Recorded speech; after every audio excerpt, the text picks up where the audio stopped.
आप देख रहे हैं ख्याल आपका और मैं हूं आपके साथ गुंजन मित्तल। हम फिर हाजिर हैं आपका अपना हेल्थ शो लेकर, जिसका मकसद है आपको हेल्थ से जुड़ी हर जानकारी देना।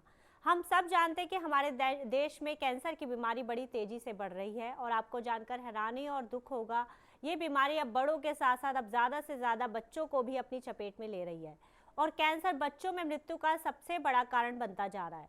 कई बार कैंसर के लक्षण नज़र नहीं आते, उनका पता तब चलता है जब बहुत देर हो चुकी होती है। विश्व में हर साल 4 लाख बच्चों में कैंसर के लक्षण पाए जाते हैं। इसलिए बच्चों में कैंसर को लेकर जागरूकता फैलाने के लिए आज हम इंटरनेशनल चाइल्डहुड कैंसर डे मना रहे हैं।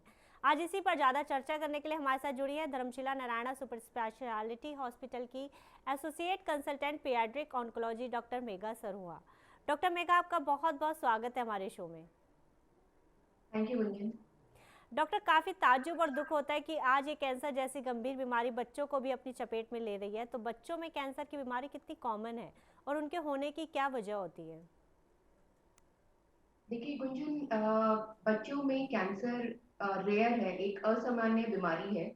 जितने भी कैंसर पाए जाते हैं उनमें से केवल 5 से 7% कैंसर ही बच्चों में होते हैं। बाकी सब बड़े लोगों में होते हैं। और ये हालांकि फिगर काफी कम है, ये रेयर है। पर ये जान के खुशी होगी कि अगर ठीक समय पे इनका इलाज किया जाए तो ठीक होने के चांस 70 to 80% है।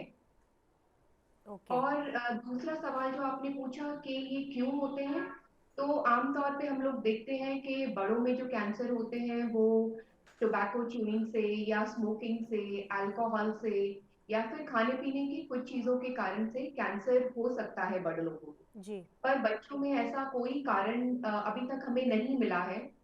केवल 5% ऐसे कैंसर्स होते हैं जो कि जेनेटिकली रिलेटेड होते हैं। ओके। माने कि बच्चों में कुछ बनावटी दिक्कत ऐसी होती है जिसके कारण से कैंसर हो सकता है उनको। पर ये काफी रेयर है और ज्यादातर बच्चों में कैंसर क्यों होता है ये हम अभी तक पता नहीं लगा पाए। ओके। ये मुझे ये भी बताइए कि बच्चों में कौन सा कैंसर सबसे ज़्यादा पाया जाता है और वो कितना खतरनाक हो सकता है बच्चों की जान के लिए? ये Gunjan, so just as contrast to adult, बड़ों के मुकाबले बच्चों में अलग तरीके के कैंसर्स होते हैं जो कॉमन होते हैं। सबसे कॉमन कैंसर होता है ब्लड कैंसर, ओके। जिसको हम अपनी भाषा में ल्यूकीमिया कहते हैं। यह कैंसर जहाँ पे ब्लड बनता है, जिसे हम बोन मैरो कहते हैं, हमारे लंबी हड्डियों के बीच में बोन मैरो होता है, वहां से ये ओरिजिनेट होता है कैंसर। इसके कारण से हमारे शरीर में जो इन्फेक्शन से बचाने वाले कण होते हैं, WBC, वो काफी बढ़ जाते हैं। जिसके कारण से ये बच्चों को काफी सारे कैंसर के लक्षण आने लगते हैं। ओके। तो जो ये ब्लड कैंसर के बारे में आप बात कर रहे हैं, तो क्या ये न्यू बॉर्न में भी हो सकता है? जी कुंजन, ये बच्चों के किसी भी एज ग्रुप में हो सकता है। 1 साल से कम बच्चे में, नवजात बच्चे में, सब तरीके के एज ग्रुप में हो सकता है। पर इसका इलाज और इसका ठीक होने का कितने चांसेस हैं ये भी एज ग्रुप पे डिपेंड करता है। ओके। जो न्यूबॉर्न में होते हैं, नवजात में होते हैं, वो ज्यादा खतरनाक तरीके के कैंसर होते हैं। पर जो 1 साल से ऊपर के बच्चों में होते हैं उनमें आप विश्व भर में ठीक होने का चांस आप लगाइए 90% से भी ज्यादा है। ओके। डॉक्टर, ये बताइए इसके शुरुआती लक्षण क्या होते हैं? कैसे पता चलता है कि बच्चे में कैंसर की समस्या है? और इसके शुरुआत में इसका पता लगने पर क्या इसे अर्ली स्टेज में प्रिवेंट किया जा सकता है? तो जिस टाइप का कैंसर होगा लक्षण उस तरीके के होंगे। तो सबसे कॉमन जो है वो है ब्लड कैंसर। उसमें कोई अलग लक्षण नहीं होता है, वही सारे लक्षण जो शायद और बीमारियों में भी हो सकते हैं, उन्हीं वही लक्षण कैंसर में भी हो सकते हैं। ओके। तो ऐसा बुखार आना जिसका कोई कारण ना पता चल रहा हो, लंबे तरीके से लंबे तौर पे बुखार आना, या फिर ब्लड कम होने की वजह से बच्चे का सफेद पड़ना, बहुत ज्यादा थकावट होना, हमारे शरीर में छोटी छोटी गांठें बन जाना जिसको हम लिम्फ नोड्स बोलते हैं। तो और प्लेटलेट की कमी के कारण से कहीं पे ब्लीडिंग होना, या स्किन में कुछ छोटे छोटे स्पॉट्स आ जाना जो हमारी भाषा में हम पेटीके कहते हैं। इन सब के ये सब लक्षण ब्लड कैंसर में जनरली होते हैं। ओके। और बाकी जो दूसरे टाइप के कैंसर होते हैं, जो ठोस कैंसर या सॉलिड ट्यूमर्स होते हैं, वो जिस भी ऑर्गन में होंगे उसके हिसाब से लक्षण आएंगे। फॉर एग्जाम्पल अगर ब्रेन में हुआ तो ब्रेन ट्यूमर के लक्षण आएंगे, हम्म। सर दर्द होना या उल्टी होना, सीजर होना, अकड़ी होना। तो जिस भी ऑर्गन से वो ट्यूमर आएगा उस तरीके के लक्षण आएंगे। ओके।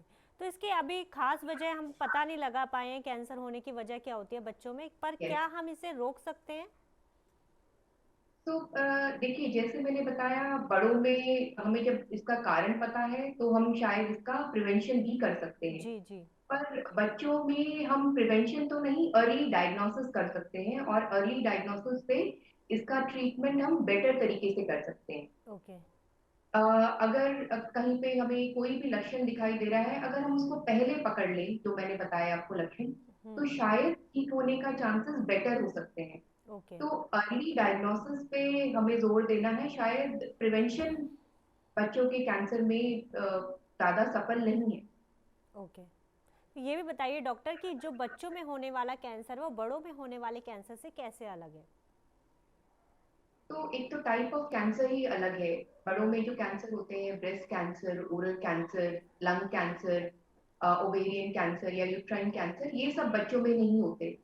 वो बच्चों के जो कैंसर होते हैं अलग तरीके के सेल से ओरिजिनेट करते हैं, उनके बायोलॉजी डिफरेंट होती है। तो बच्चों में जो होता है वो ब्लड कैंसर होते हैं, ब्रेन ट्यूमर्स होते हैं या लिम्फोमास होते हैं, जो कि बड़ों में भी होते हैं पर ये बच्चों में ज्यादा कॉमन होते हैं। ओके। और दूसरी बात है जो बहुत इम्पोर्टेंट है कि हमें लगता है कि बच्चे शायद ट्रीटमेंट को अच्छे से टॉलरेट ना कर पाए, हम्म। पर कंट्रास्ट टू दिस, बच्चे ट्रीटमेंट को बहुत अच्छे से टॉलरेट करते हैं। कीमोथेरेपी हो, रेडिएशन हो या सर्जरी हो, वो बच्चे जो होते हैं इलाज को एडल्ट से भी ज्यादा अच्छे तरीके से टॉलरेट कर पाते हैं। ओके। इसीलिए हम उनको इतना इंटेंसिव ट्रीटमेंट देके उनके जो क्योर रेट है, ठीक होने के चांसेस हैं, वो भी एडल्ट कैंसर से बेटर होते हैं। ओके। ये भी बताइए कि विश्व में हम बात करें हर साल 4 लाख बच्चे कैंसर से पीड़ित होते हैं, तो भारत में कितनी परसेंट संख्या है जो जिनमें बच्चों में कैंसर पाया जाता है? और दूसरा ये भी बताइए कि क्या एक लाइफस्टाइल जो है हमारा, या हम मतलब इंडिया में जिस तरह का वेदर है, ये सब भी मतलब इसकी वजह बन सकती है? तो गुंजन, जो हमारा देश है उसमें कम से कम 50,000 कैंसर बच्चों में हर साल डायग्नोस होते हैं। ओके। और मैं ये भी बताना चाहूंगी, हो सकता है कि ये नंबर हम अंडर एस्टिमेट कर रहे हैं, शायद ये नंबर कम है। ओके। क्योंकि कैंसर जो रजिस्ट्रीज होती हैं जहाँ पर हमें रिपोर्ट करना होता है कि कितने कैंसर्स कहाँ पर हैं, वो हम्म। अभी बहुत अच्छे से इंडिया में डेवलप नहीं है। तो हम्म। जब रिपोर्टिंग ही नहीं होगी तो शायद जो मैं आपको फिगर बता रही हूँ, ये it is just an under estimation of the real estimate. Okay. शायद उससे भी ज्यादा कैंसर्स इंडिया में बच्चों में पाए जाते हैं। ओके। तो इसकी बड़ी वजह लाइफस्टाइल हो सकता है, या वेदर की बात करूँ तो मैं पॉल्यूशन की बात करूँ कि पॉल्यूशन है हमारी कंट्री में, हम चाहे देखें वाटर पॉल्यूशन है, चाहे एयर पॉल्यूशन है, ये भी एक बहुत बड़ी वजह हो सकती है इन बच्चों में बीमारियों की? तो गुंजन, ऐसा हमें हमने जितने भी अभी तक स्टडीज हुए हैं, पब्लिकेशंस हैं, उनमें ऐसा कोई भी कारण बच्चों में नहीं पाया गया है। ओके। हम बहुत अच्छे से लिंक तो नहीं कर सकते, पर हो सकता है कि इनमें से कोई कारण हो, पर अभी तक कोई इसका ठोस हमें परिणाम नहीं मिला है कि इन सब से बच्चों में कैंसर बढ़ सकता है। पर ओके। हाँ, हमारे कंट्री में और बाहर के डेवलप्ड कंट्रीज में बहुत अंतर है। बच्चों के क्योर रेट बाहर जो है, बाहर के देशों में जो डेवलप्ड कंट्रीज है, हम्म। यूएस है, यूके है, वहाँ बच्चों के ठीक होने के चांसेस 80-90% शायद उससे भी ज्यादा होते हैं। जी। पर हमारे कंट्री में ठीक होने के चांसेस शायद काफी कम है। तो जी। अभी हम काफी इम्प्रूवमेंट कर सकते हैं। ओके। डॉक्टर ये भी बताइए बच्चों में कैंसर का इलाज भारत में कहाँ पर होता है और कौन से स्पेशलिस्ट इसका ट्रीटमेंट करते हैं? कुंजन, कुछ साल पहले तक जो बड़े लोगों का इलाज करते थे, एडल्ट या मेडिकल ऑन्कोलॉजिस्ट, वही बच्चों का भी इलाज करते थे। ओके। और ये अभी तो मेडिकल ऑन्कोलॉजिस्ट सारे सिटीज में, काफी सारे सिटीज में अवेलेबल हैं। पर जैसे मैंने आपको बताया कि बच्चों और एडल्ट के कैंसर डिफरेंट होते हैं, उनका इलाज करने का तरीका डिफरेंट होता है। हम्म। बच्चों में अलग तरीके के साइड इफेक्ट्स होते हैं, उनको अलग तरीके से डील किया जाता है। हम्म। इसीलिए अब काफी सालों से डेडिकेटेड पीडियाट्रिक हिमेटो-ऑन्कोलॉजिस्ट बच्चों का इलाज करते हैं। जिन्हें अभी लेटेस्ट डेवलपमेंट्स, लेटेस्ट प्रोटोकॉल्स, किस तरीके से बच्चों को ट्रीट किया जाए, उनकी बेहतर जानकारी होती है। और दिल्ली में और बहुत सारी सिटीज में अब ऐसे लोग अवेलेबल हैं। आजकल ऐसे स्टडी प्रोग्राम्स भी होते हैं जिसमें स्पेशल ट्रेनिंग दी जाती है कि बच्चों के स्पेशलिस्ट या बच्चों के कैंसर के स्पेशलिस्ट डॉक्टर पढ़ाई करें और उनकी ज़्यादा नंबर्स में वो हमारी कंट्री में अवेलेबल हों। ओके। डॉक्टर ये बताइए, जो बच्चे इस बीमारी से जूझ रहे हैं, एज अ सोसाइटी और हम उनकी किस तरह से मदद कर सकते हैं और उसकी फैमिली को कैसे सपोर्ट कर सकते हैं, उस बच्चे को कैसे सपोर्ट कर सकते हैं, स्कूल की तरफ से हो, चाहे सोसाइटी की तरफ से हो, चाहे रिलेटिव्स की तरफ से हो? यस गुंजन, सो ये कहा जाता है कि चाइल्डहुड कैंसर सिर्फ बच्चे के लिए एक बीमारी नहीं है, उसकी पूरी फैमिली इफेक्ट होती है। जी। फैमिली, क्लोज फैमिली नहीं, पूरी एक्सटेंडेड फैमिली भी इफेक्ट होती है उस बच्चे के बीमार होने के कारण से। जी। तो हम दो तरीके से हेल्प कर सकते हैं। सबसे पहले कि बच्चे की हेल्प, मतलब कि वो जस्ट नॉट फिजिकल हेल्थ, वो मेंटली भी काफी इफेक्ट हो जाते हैं। तो हम्म। उनको समय समय पे काउंसलिंग करना, उनको ठीक से, अगर उनकी पढ़ाई पे इफेक्ट हो रहा है तो उनको ठीक से काउंसलिंग करना कि उनकी पढ़ाई से वो बाद में भी कोप अप कर सकते हैं। और अगर वो कोई कोई भी तरीके से तनाव में है तो उनको एक साइकोलॉजिस्ट की मदद भी मिलनी चाहिए। ओके। दूसरी तरफ से फैमिली को अगर कोई फाइनेंशियल कंस्ट्रेंट है या कोई भी ऐसी दिक्कत है, तो आजकल बहुत सारी गवर्नमेंट स्कीम्स और एनजीओज हैं जो कि बच्चों के कैंसर के लिए काफी हेल्प कर रही हैं। तो हम सही तरीके से फैमिली को उनसे मिलवा सकते हैं ताकि वो, अगर उनको कोई भी इस तरीके की हेल्प की जरूरत है, तो उनसे वो बात कर सकते हैं। ओके। डॉक्टर ये बताइए, आज हम इंटरनेशनल चाइल्डहुड कैंसर डे मना रहे हैं, इसको मनाने का क्या उद्देश्य है और आप इस दिन क्या मैसेज देना चाहेंगी? यस कुंजन, सो ये इंटरनेशनल चाइल्डहुड कैंसर डे इसलिए सेलिब्रेट किया जा रहा है ताकि हम आम लोगों में और ट्रीटिंग फिजिशियंस में ये अवेयरनेस फैला सकें कि बच्चों में कैंसर होता है, पर इससे डरने की जरूरत नहीं है। आप इसको, इसके लक्षण को एक सही समय पे अगर हम डायग्नोस कर लें और इसको सही ट्रीटिंग फिजिशियन, ट्रीटिंग ऑन्कोलॉजिस्ट के पास भेजें, तो इसका इलाज मुमकिन है। Childhood cancer is treatable. और एक मैसेज, जो की मैसेज इस बार के चाइल्डहुड कैंसर डे का है, वो है right treatment by the right person at the right place. Ji.